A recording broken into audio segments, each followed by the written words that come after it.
I thought this tropical getaway would be our salvation.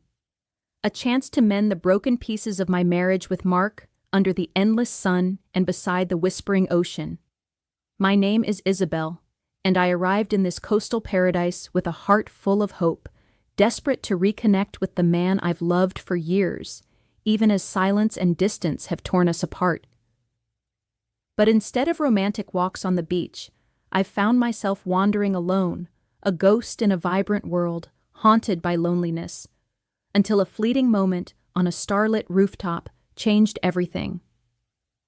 What did I do in the shadows of that night that could shatter my life forever? Picture this. A single fleeting moment where the world seems to hold its breath, and all I can hear is the distant whisper of the ocean weaving through the night. That's where I find myself now, perched on the edge of a new beginning, though I don't know it yet. My name is Isabel, and at 34, I've come to this tropical coastal city with a suitcase full of hope and a heart heavy with unspoken words.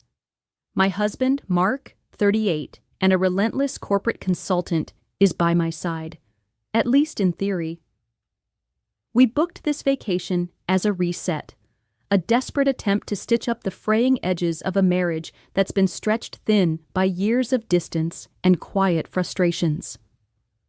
I wanted to believe we could find each other again here, under the endless sun and beside the shimmering sea. Our hotel is a marvel, a towering high-rise of glass and steel that seems to pierce the sky itself, nestled between swaying palm trees and the boundless turquoise expanse of the ocean. From our room on the 22nd floor, the view is a painting come to life, waves rolling in with a rhythm that feels almost personal, like they're speaking just to me.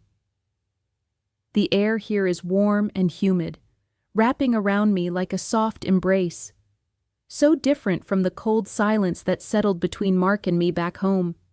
It clings to my skin, mingling with the faint scent of salt and hibiscus, and for a moment, I let myself imagine this place could heal us. I pictured romantic dinners under the stars, his hand in mine as we walked barefoot along the shore, the kind of closeness we haven't felt in so long. But reality crashed in faster than I expected. The moment we arrived, Mark's phone became an extension of his hand. Endless laptop sessions, urgent calls, late-night dinners with business partners I've never met. The man I married disappeared into his work, leaving me a ghost in this paradise. I wander the hotel grounds alone, my sandals clicking softly on polished marble floors, passing couples who laugh and lean into each other like they've never known a moment of doubt. I feel invisible, a shadow in a place bursting with light and life. The infinity pool glitters under the sun. The beach beckons with its powdery sand, but none of it reaches me. I'm adrift, searching for something to anchor me. That's when I discovered the rooftop terrace. It's become my sanctuary, a quiet escape high above the city where the world feels both vast and intimate. Up here, the ocean stretches out forever, a dark mirror under the night sky, its waves crashing below in a steady, soothing cadence that mixes with the faint pulse of nightlife drifting up from the streets. The terrace is all sleek lines and soft lighting, with low lounge chairs and small tables scattered like afterthoughts. A bar sits at one end, glowing with amber bottles and the occasional clink of glass. The first night I came up here, I just stood at the railing, letting the breeze tug at my hair, feeling the weight of my loneliness settle deeper into my bones. Each morning since that first night, I wake up to the same hollow silence in our hotel room. The bed beside me is cold, the sheets barely rumpled. Mark's already gone, off to some meeting or tucked away in a corner with his laptop. The glow of the screen more familiar to him than my face. All that lingers is the faint trace of his cologne, sharp and distant, like a memory I can't quite grasp. I lie there for a moment, staring at the ceiling, the hum of the air conditioning the only sound, before dragging myself out of bed to face another day alone. I've fallen into a rhythm, if you can call it that, wandering through this vibrant city with no real destination. The markets are a chaotic symphony of color and noise. Vendors shouting over each other, their voices blending with the chatter of tourists as they wave bright sarongs and hold up glistening mangoes, the sweet, sticky scent hanging in the air. I weave through the crowd, my fingers brushing against woven fabrics, but I don't buy anything. There's no one to show it to, no one to share the moment with. Later, I find myself at the beach, the sand scorching under my bare feet, forcing me to hop toward the water's edge where the waves cool my skin. I stand there, letting the tide tug at my ankles, watching families splash and laugh, while I feel like a spectator in someone else's story. At midday, I settle into a cafe, an iced coffee sweating in my hand as I watch couples at nearby tables, their heads bent close, their laughter a sharp contrast to the ache in my chest. This place is paradise, bursting with life, but inside, I'm empty. A ghost drifting through a world that doesn't see me. By evening, my feet always lead me back to the rooftop terrace. It's my refuge, especially during the golden hour when the sun dips low, painting everything in a warm, honeyed glow.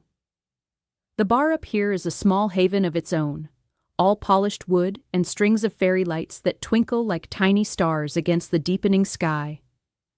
The faint clink of glasses and the murmur of other guests mix with the ocean's distant roar, creating a kind of lullaby.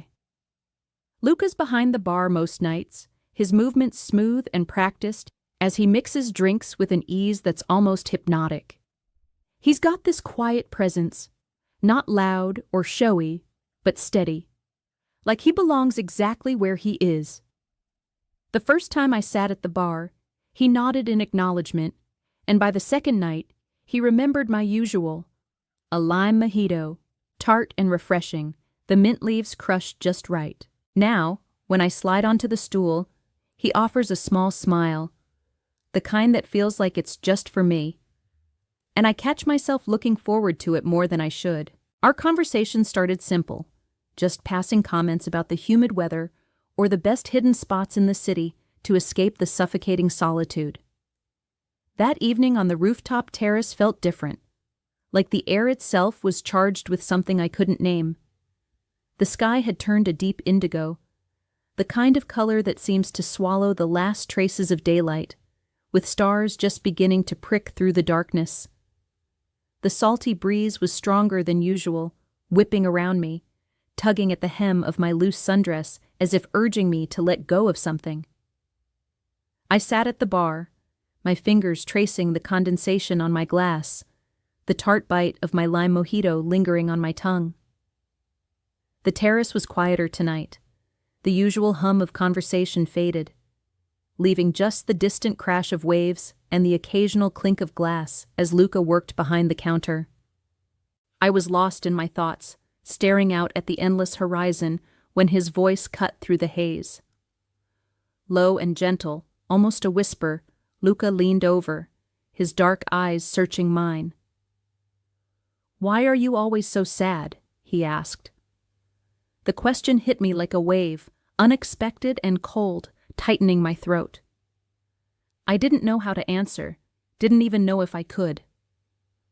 My gaze dropped to the counter, then flicked back to the sea, as if the answer might be written in the rolling tides. I stayed silent. My lips pressed tight, and instead of pushing, he just nodded, like he understood something I hadn't said. He went back to wiping down the counter, giving me space, his presence a quiet anchor in the storm of my mind. I lingered longer than usual that night, long after the last of the other guests had trickled away, their laughter fading down the stairs.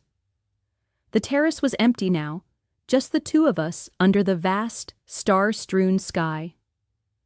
The silence between us wasn't awkward, but it carried weight. A heaviness that pressed against my chest. I watched as Luca finished his shift, expecting him to head out, to leave me alone with my thoughts. But instead, he walked over, his steps slow and deliberate, and settled into one of the lounge chairs beside me, facing the sea. We didn't say much at first, just sat there, the ocean's rhythm filling the gaps. There was an unspoken understanding, a thread of connection I hadn't felt in so long, and it both scared and comforted me. The breeze picked up again, catching a strand of my hair and sending it dancing across my face. I reached to tuck it back, but before I could, Luca's hand was there, brushing it away. His fingers grazed my collarbone, a fleeting touch, warm against the cool night air, and I froze. My heart slammed against my ribs, loud enough I was sure he could hear it. I didn't pull away, though every instinct screamed at me to. Our eyes met, and in that moment, time seemed to stretch, the world narrowing to just the space between us. There was a question in his gaze, a hesitation, but also something raw, something hungry. Slowly, deliberately, we crossed a line I'd never imagined I'd cross. Under the cover of darkness, with the salty breeze wrapping around us like a secret, I let myself fall into a moment I knew I shouldn't. It wasn't about words, there were none, just a desperate need to feel something, anything, after years of numbness. My skin came alive under his touch, electric and burning, as if I'd been asleep for too long and was finally waking up. It was a dance of shadows and whispers, a stolen closeness that unfolded with raw emotion, hidden from the world by the night. Guilt crashed over me almost instantly, a cold, heavy tide, but it mingled with a rush of exhilaration I hadn't known I could still feel. For the first time in years, I wasn't just existing, I was alive, every nerve alight, every breath sharp and real. But as the moment faded, the weight of what I'd done settled in, pressing down on me like a stone. I'd betrayed Mark, right here on this terrace, in a paradise that was supposed to save us. My mind spun, torn between the thrill still humming through me and the shame clawing at my chest. I couldn't stay there, couldn't face Luca's eyes after what... As I stepped into the dimly lit hotel room, the sharp blast of air conditioning hit me like a slap. A stark contrast to the warm, humid night I'd just left behind on the terrace. My heart was still pounding, a wild drumbeat in my chest, echoing the rush of what had just happened. My hair felt slightly mussed, strands sticking to the back of my neck with the faint sheen of sweat. And my sundress was wrinkled, clinging to my skin in a way that made me hyper-aware of every fold. I could still feel the ghost of Luca's touch, a lingering warmth that traced invisible lines across my arms, my collarbone, as if the night itself had branded me with its secrets. My breath hitched as I tried to steady myself, pushing the door closed behind me with a soft click, hoping to slip in unnoticed, to bury the storm of emotions churning inside me. I expected the room to be empty, as it so often was. Mark was always out late, lost in some meeting or buried in work, leaving me to wander this paradise alone. I'd grown used to the silence of these four walls, the hum of the air conditioning my only companion. But as my eyes adjusted to the low light, I saw him. There, on the edge of the bed, sat Mark, his broad shoulders hunched slightly, his laptop closed for once, a rare sight. The soft glow of the bedside lamp cast shadows across his face, making his expression unreadable, a mask of light and dark that sent a shiver down my spine. I froze in the doorway, one hand still gripping the handle, my body caught in a sudden, paralyzing wave of panic. Could he see it? The guilt, the betrayal, written all over me like ink on a page? My cheeks burned, and I was sure my eyes betrayed everything. The way they darted away from his, the way my lips parted but no sound came out. The silence between us stretched on, thick and suffocating, a heavy fog that seemed to press against my chest, making it hard to breathe. I fumbled for something to say, anything to fill the void, my mind racing through a dozen half-formed lies. I could tell him I'd been at the bar downstairs, just grabbing a drink to unwind. Or maybe I'd say I'd taken a walk along the beach, lost track of time listening to the waves. But the words stuck in my throat, each one feeling flimsier than the last, as if the truth was a weight pulling them down before they could even form. My hands trembled at my sides, fingers curling into fists as I tried to steady them, to hide the nervous energy coursing through me. I felt exposed, raw, like every layer of myself had been peeled back, leaving nothing but the ugly core of what I'd done. Before I could force out a single syllable, Mark looked up. His eyes, usually so distant, so preoccupied with emails and spreadsheets, were tired but piercing, cutting through the dim light like a blade. They locked onto mine, and I felt my stomach drop, a sickening lurch that made my knees weak. "I saw," he said, his voice low, steady, but laced with something I couldn't quite place, hurt, maybe, or resignation. 2 simple words, but they hit me like a tidal wave, knocking the air from my lungs. My mind spun, grasping at what he meant, though deep down I already knew. He must have been there, somewhere on the terrace or near a window, with a view of that secluded corner where the night had swallowed Luca and me. He'd seen the way we'd leaned into each other, the way boundaries had blurred under the cover of darkness, a moment of weakness unfolding in whispers and stolen touches that I'd thought were hidden from the world. I braced myself, waiting for the storm I was sure would follow. I expected anger, sharp and explosive, his voice rising until it filled the room, drowning out the hum of the air conditioning. I expected accusations, harsh words that would cut deep, slicing through the fragile thread still holding us together. I deserved it, didn't I? After what I'd done, after letting myself fall into a moment of reckless need, I deserved the weight of his judgment, the fury I was certain would erupt. But as the seconds ticked by, something unexpected happened. Mark's face didn't twist into rage, his shoulders didn't tense with the anger I'd anticipated. Instead, his voice softened, almost breaking as he continued. "I saw, but now I understand. And if you're willing, I want to learn how to be with you again. The real you." Those words hung in the air, delicate and heavy all at once, like a fragile thread stretched taut between us. I stood there, rooted to the spot in the quiet room, the hum of the air conditioner the only sound as his confession sank into me, seeping into the cracks of my guilt and shame. My mind reeled, unable to process how he could look at me with anything other than disgust after what he'd witnessed. How could he speak with such tenderness when I'd shattered the trust we'd built? I felt my chest tighten, a storm of emotions crashing through me in waves I couldn't control. Confusion swirled first. How could he understand? How could he see past the betrayal to something deeper? Then came relief, a quiet exhale I hadn't realized I'd been holding, as if the weight of his anger not coming was a burden lifted.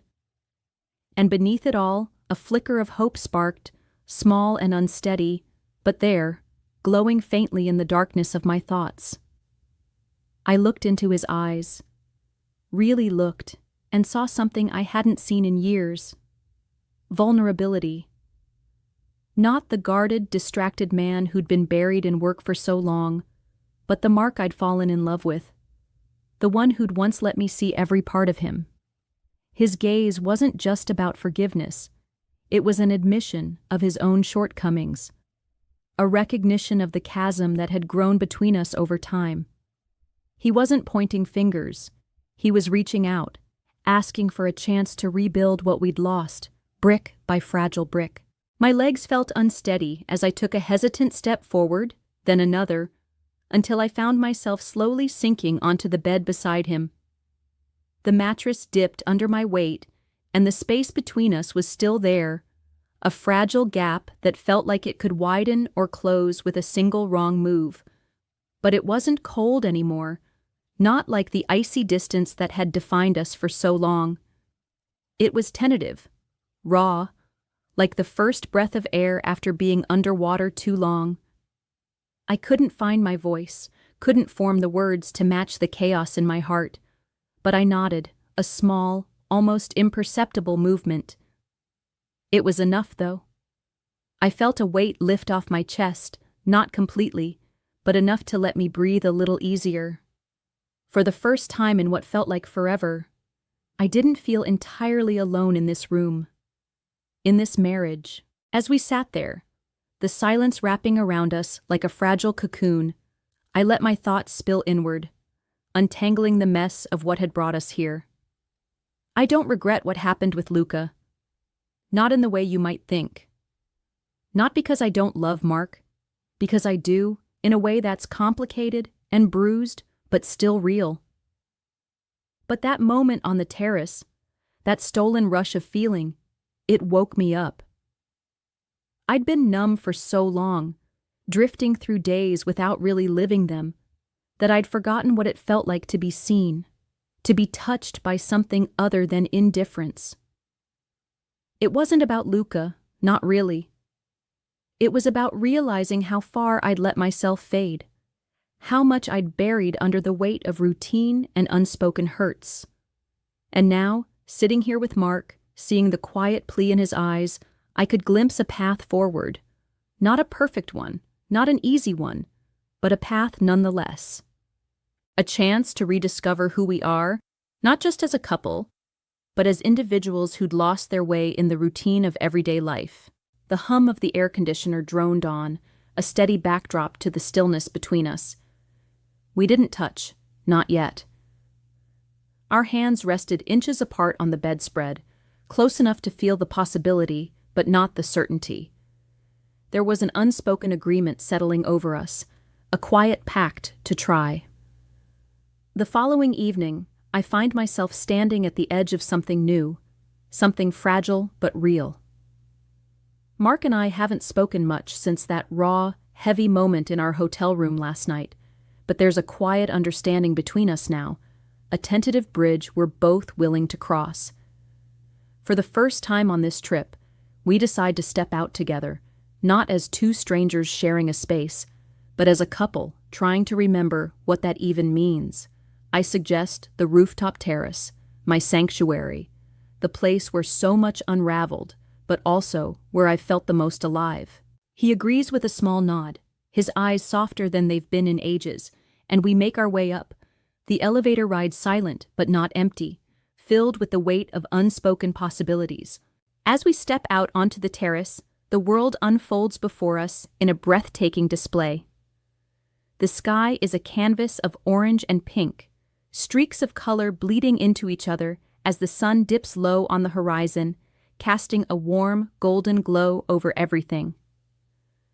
The breeze up here is gentle tonight, carrying the familiar scent of salt from the ocean below, mingling with the faint tang of citrus from nearby trees. It brushes against my skin, cool and soothing, tugging lightly at the edges of my flowing dress, and I feel a shiver that's not just from the air. The distant crash of waves is a steady heartbeat, a rhythm that seems to sync with my own, while the faint sound of glass clinking draws my attention to the bar at the far end. Luca is there, as always, his movements precise as he mixes drinks, the soft amber light catching the edges of the bottles behind him. I catch his eye for a brief moment as Mark and I walk past, and there's a flicker of surprise in his gaze, a subtle widening before he masks it. He doesn't say a word, just offers a respectful nod and turns his focus back to his work, giving us the space we need. I'm grateful for his distance, for the way he seems to understand without needing to be told that tonight is about something different, something sacred. Mark and I settle at a small table near the edge of the terrace, the ocean sprawling out before us like an endless promise. The metal chair is cool against my bare legs as I sit, and I take a moment to just breathe, to soak in the vastness of the sea, its surface shimmering under the last rays of daylight. The horizon seems to blur where the water meets the sky, a seamless blend of blues and golds that feels almost otherworldly. For a long stretch, we don't speak, letting the sounds of the evening wrap around us, the murmur of other guests in the distance, the rhythmic lull of the waves, the occasional rustle of palm leaves in the breeze. Then, almost instinctively, Mark reaches across the table, his hand finding mine. His grip is firm but gentle, his calloused fingers intertwining with mine in a way that feels both foreign and familiar, a silent vow etched into the warmth of his touch. It's the first time we've held hands in years, and the weight of that simple act hits me hard. A lump rising in my throat as I look down at our joined hands, then back up to meet his eyes. There's a quiet intensity there, a determination mixed with vulnerability, and I feel my own resolve strengthen in response. Sitting here, under the fading light, I let my mind wander back over the journey of this vacation. It's been a collision of betrayal and honesty, a storm that tore through the fragile walls we'd built around ourselves, stripping us bare in ways I never expected. I think of the nights I spent alone, feeling like a ghost in this paradise, my heart aching for connection while Mark was lost to his work. I think of the moment on this very terrace when I let myself fall into a forbidden rush, a desperate grasp for something to fill the void, a spark that burned bright but left ashes of guilt in its wake. And I think of last night, of Mark's words cutting through my shame, not with anger, but with a plea to start again, to see each other for who we really are. That collision of pain and truth forced us to confront a distance between us and find a way back to each other. Don't forget to subscribe, like, and comment if you enjoyed this story. This will help us create more engaging stories for you.